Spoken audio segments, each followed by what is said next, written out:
2015. Big winners.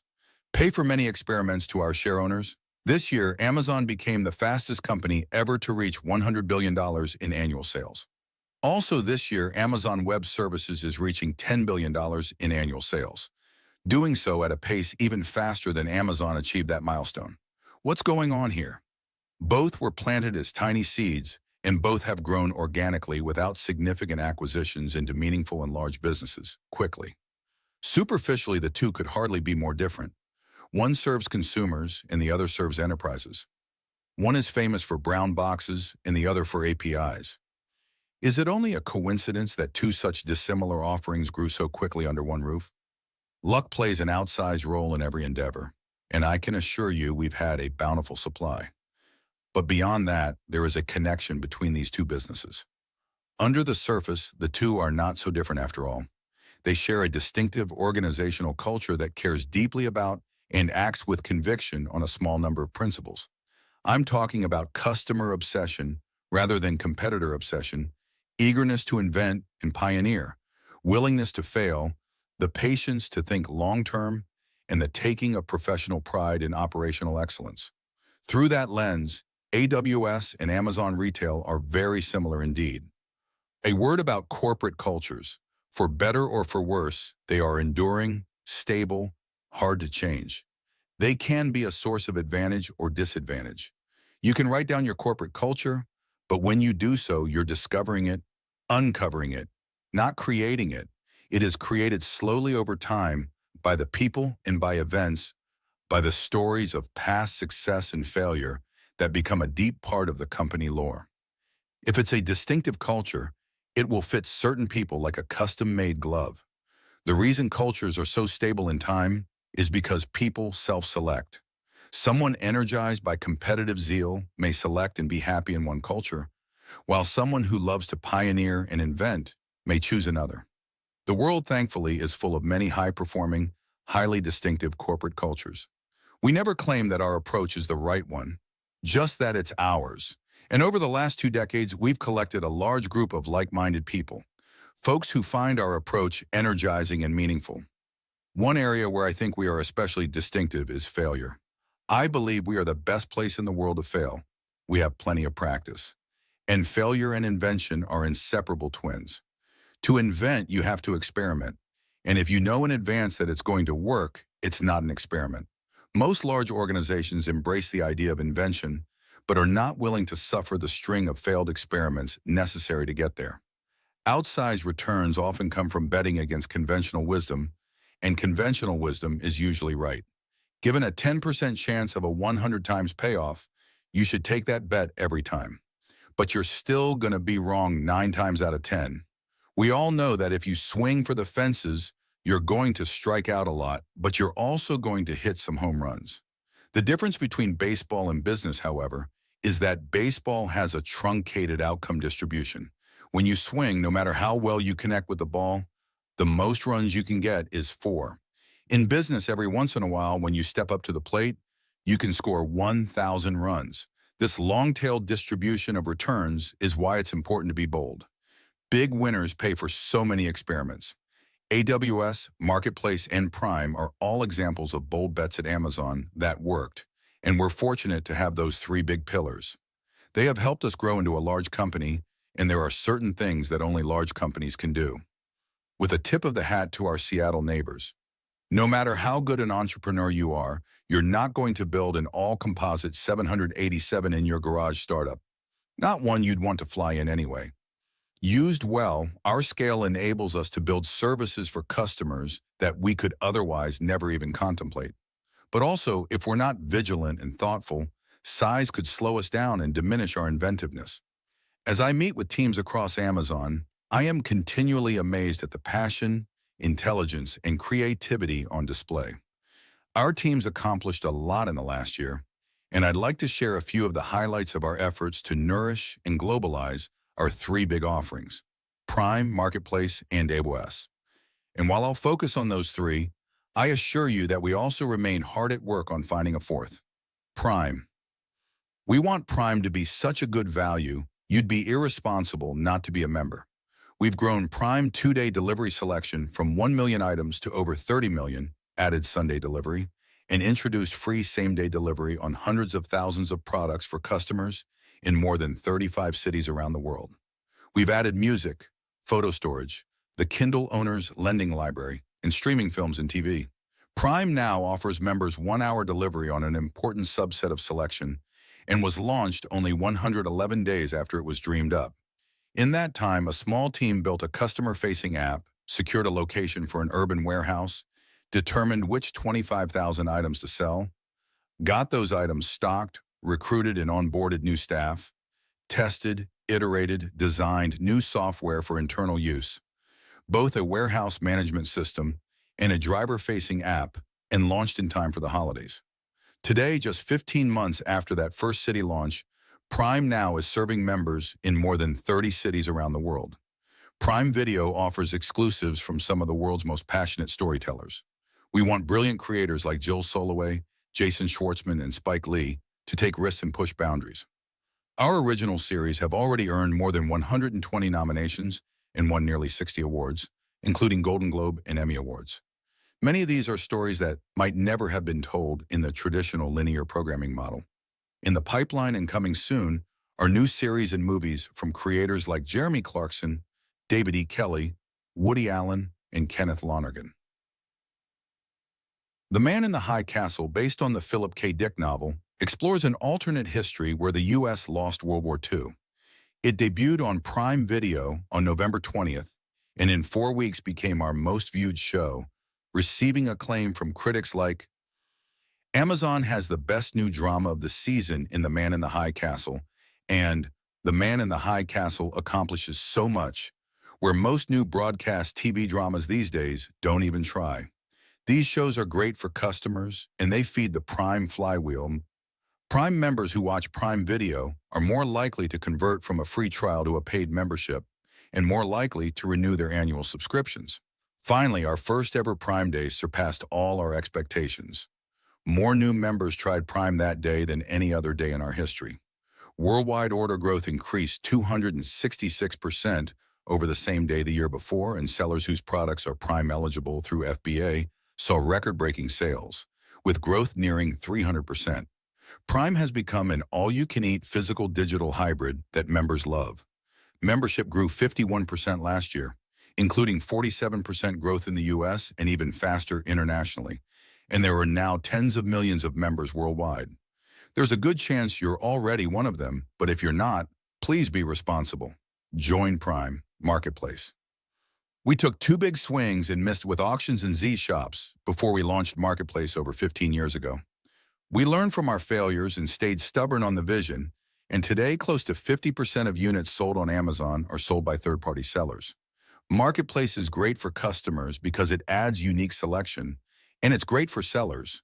There are over 70,000 entrepreneurs with sales of more than $100,000 a year selling on Amazon, and they've created over 600,000 new jobs. With FBA, that flywheel spins faster because sellers' inventory becomes Prime eligible.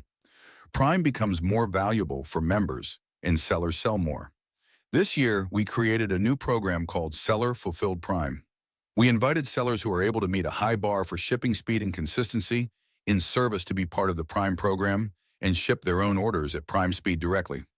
Those sellers have already seen a significant bump in sales, and the program has led to hundreds of thousands of additional items that are available to Prime customers via free 2-day or next-day shipping in the US, UK, and Germany. We also created the Amazon Lending Program to help sellers grow. Since the program launched, we've provided aggregate funding of over $1.5 billion to micro, small, and medium businesses across the US, UK, and Japan through short-term loans, with a total outstanding loan balance of about $400 million.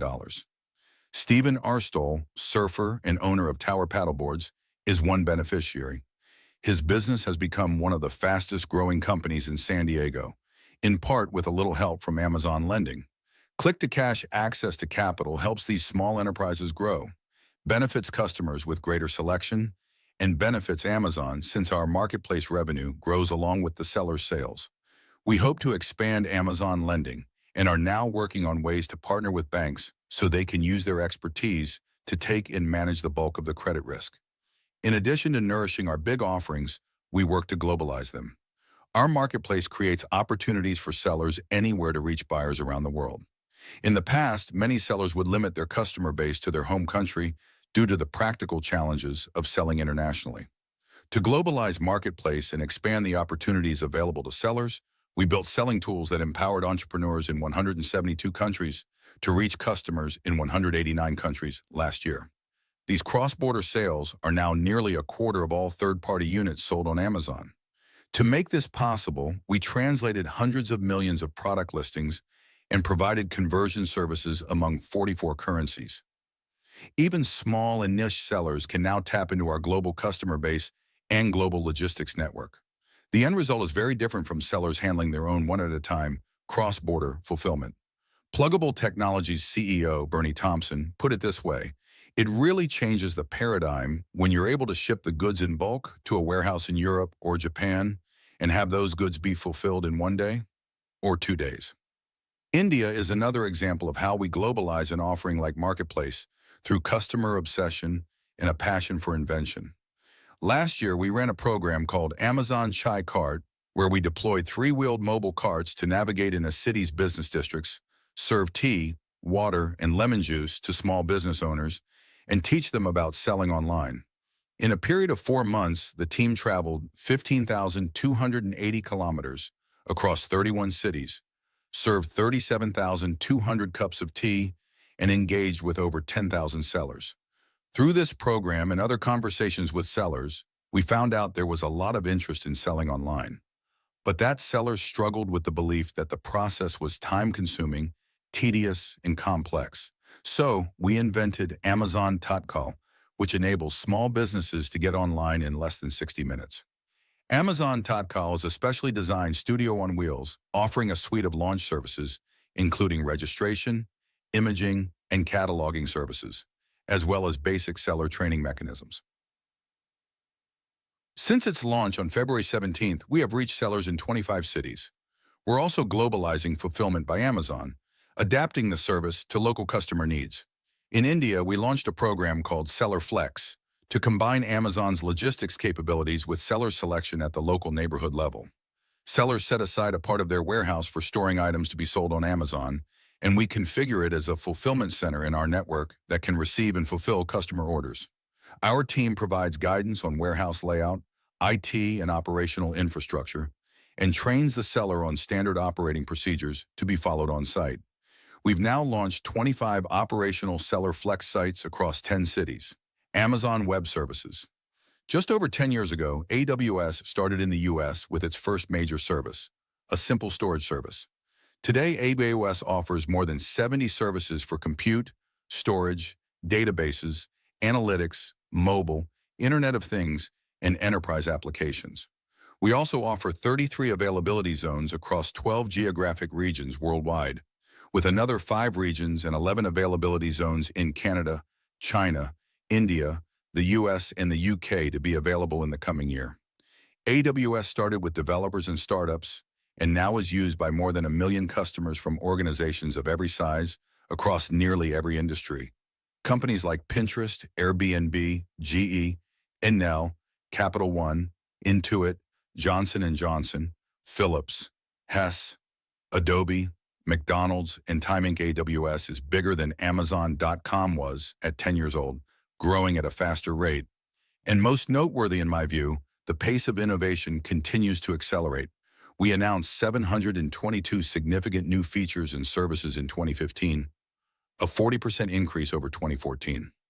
Many characterized AWS as a bold and unusual bet when we started. What does this have to do with selling books? We could have stuck to the knitting. I'm glad we didn't. Or did we? Maybe the knitting has as much to do with our approach as the arena. AWS is customer-obsessed, inventive and experimental, long-term oriented, and cares deeply about operational excellence. Given 10 years and many iterations, that approach has allowed AWS to rapidly expand into the world's most comprehensive, widely adopted cloud service. As with our retail business, AWS is made up of many small teams with single-threaded owners, enabling rapid innovation. The team rolls out new functionality almost daily across 70 services, and that new functionality just shows up for customers. There's no upgrading. Many companies describe themselves as customer-focused, but few walk the walk. Most big technology companies are competitor-focused. They see what others are doing and then work to fast follow.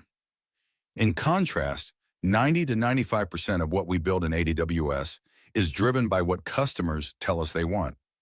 A good example is our new database engine, Amazon Aurora.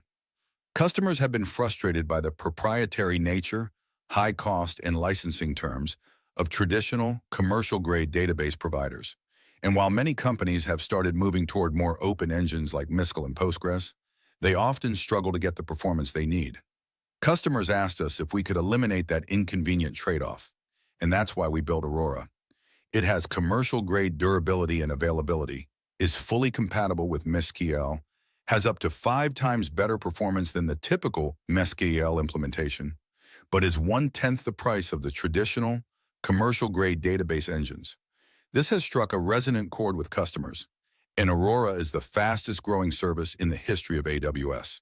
Nearly this same story could be told about Redshift, our managed data warehouse service, which is the second fastest-growing service in AWS history.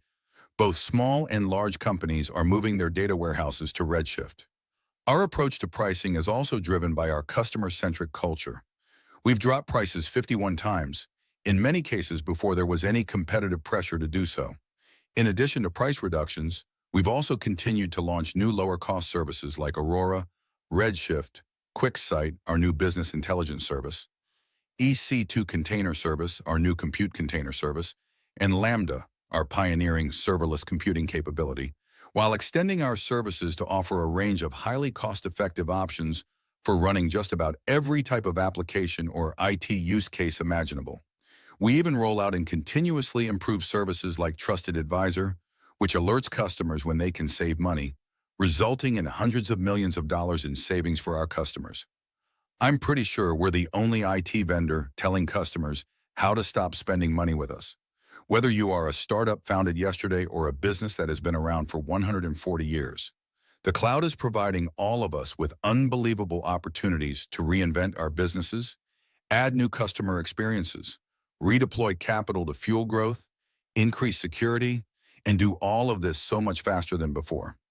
MLB Advanced Media is an example of an AWS customer that is constantly reinventing the customer experience. MLB's StatCast tracking technology is a new feature for baseball fans that measures the position of each player, the base runners, and the ball as they move during every play on the field, giving viewers on any screen access to empirical data that answers age-old questions like, what could have happened if, while also bringing new questions to life. Turning baseball into rocket science, StatCast uses a missile radar system to measure every pitch ball's movements more than 2,000 times per second, streams and collects data in real time through Amazon Kinesis, our service for processing real-time streaming data, stores the data on Amazon S3, and then performs analytics in Amazon EC2. The suite of services will generate nearly 7 terabytes of raw statistical data per game and up to 17 PB per season, shedding quantitative light on age-old but never verified baseball pearls of wisdom like never slide into first. About 7 years ago, Netflix announced that they were going to move all their applications to the cloud. Netflix chose AWS because it provided them with the greatest scale and the broadest set of services and features. Netflix recently completed their cloud migration, and stories like theirs are becoming increasingly common as companies like Infor, Intuit, and Time Inc. have made plans to move all of their applications to AWS. AWS is already good enough today to attract more than 1 million customers, and the service is only going to get better from here. As the team continues their rapid pace of innovation, will offer more and more capabilities to let builders build unfettered. It will get easier and easier to collect, store, and analyze data. We'll continue to add more geographic locations, and will continue to see growth in mobile and connected device applications. Over time, it's likely that most companies will choose not to run their own data centers, opting for the cloud instead. Invention machine. We want to be a large company that's also an invention machine. We want to combine the extraordinary customer-serving capabilities that are enabled by size with the speed of movement, nimbleness, and risk acceptance mentality normally associated with entrepreneurial startups. Can we do it? I'm optimistic. We have a good start on it, and I think our culture puts us in a position to achieve the goal. But I don't think it'll be easy. There are some subtle traps that even high-performing large organizations can fall into as a matter of course, and we'll have to learn as an institution how to guard against them. One common pitfall for large organizations, one that hurts speed and inventiveness, is one-size-fits-all decision-making. Some decisions are consequential and irreversible or nearly irreversible, one-way doors, and these decisions must be made methodically, carefully, slowly, with great deliberation and consultation. If you walk through and don't like what you see on the other side, you can't get back to where you were before. We can call these type 1 decisions, but most decisions aren't like that. They are changeable, reversible. They're two-way doors. If you've made a suboptimal type 2 decision, you don't have to live with the consequences for that long. You can reopen the door and go back through. Type 2 decisions can and should be made quickly by high-judgment individuals or small groups. As organizations get larger, there seems to be a tendency to use the heavyweight type 1 decision-making process on most decisions, including many type 2 decisions. The end result of this is slowness, unthoughtful risk aversion, failure to experiment sufficiently, and consequently diminished invention. We'll have to figure out how to fight that tendency. And one-size-fits-all thinking will turn out to be only one of the pitfalls. We'll work hard to avoid it, and any other large organization maladies we can identify. Sustainability and social invention. Our growth has happened fast. 20 years ago, I was driving boxes to the post office in my Chevy Blazer and dreaming of a forklift. In absolute numbers, as opposed to percentages, the past few years have been especially significant. We've grown from 30,000 employees in 2010 to more than 230,000 now. We're a bit like parents who look around one day and realize their kids are grown. You blink and it happens. One thing that's exciting about our current scale is that we can put our inventive culture to work on moving the needle on sustainability and social issues. 2 years ago, we set a long-term goal to use 100% renewable energy across our global AWS infrastructure. We've since announced 4 significant wind and solar farms that will deliver 1.6 million megawatt hours per year of additional renewable energy into the electric grids that supply AWS data centers. Amazon Wind Farm, Fowler Ridge, has already come online. We reached 25% sustainable energy use across AWS last year, are on track to reach 40% this year, and are working on goals that will cover all of Amazon's facilities around the world, including our fulfillment centers. We'll keep expanding our efforts in areas like packaging, where our culture of invention led to a big winner, the Frustration-Free Packaging Program. 7 years ago, we introduced the initiative with 19 products. Today, there are more than 400,000 globally. In 2015, the program eliminated tens of millions of pounds of excess packaging material. Frustration-free packaging is a customer delighter because the packages are easier to open. It's good for the planet because it creates less waste. And it's good for shareholders because with tighter packaging, we ship less air and save on transportation costs. We also continue to pioneer new programs for employees like Career Choice, Leave Share, and Ramp Back. So Career Choice prepays 95% of tuition for courses that teach in-demand skills, regardless of whether those skills are relevant to a career at Amazon. We'll pay for nursing certifications, airplane mechanic courses, and many others. We're building classrooms with glass walls right in our fulfillment centers as a way to encourage employees to participate in the program and to make it easy. We see the impact through stories like Sherry Warmack, a single mother of 8 who worked in one of our Phoenix fulfillment centers. Career Choice paid for Sherry to get licensed to drive an 18-wheeler. Sherry worked hard, passed her tests, and she's now a long-haul driver for Schneider Trucking and loving it. This coming year, we're launching a program to teach other interested companies the benefits of Career Choice and how to implement it. Leave Share and Ramp Back are programs that give new parents flexibility with their growing families. Leave Share lets employees share their Amazon paid leave with their spouse or domestic partner if their spouse's employer doesn't offer paid leave. Ramp Back gives birth mothers additional control over the pace at which they return to work. Just as with our healthcare plan, these benefits are egalitarian. They're the same for our fulfillment center and customer service employee union as they are for our most senior executives. Renewable energy, frustration, free packaging, career choice, leave share, and ramp back are examples of a culture that embraces invention and long-term thinking. It's very energizing to think that our scale provides opportunities to create impact in these areas. I can tell you it's a great joy for me to get to work every day with a team of such smart, imaginative, and passionate people. On behalf of all of us at Amazon, thank you for your support as shareholders. As always, I attach a copy of our original 1997 letter. Our approach remains the same, and it's still day one. Jeffrey P. Bezos, founder and chief executive officer, Amazon.com, Inc.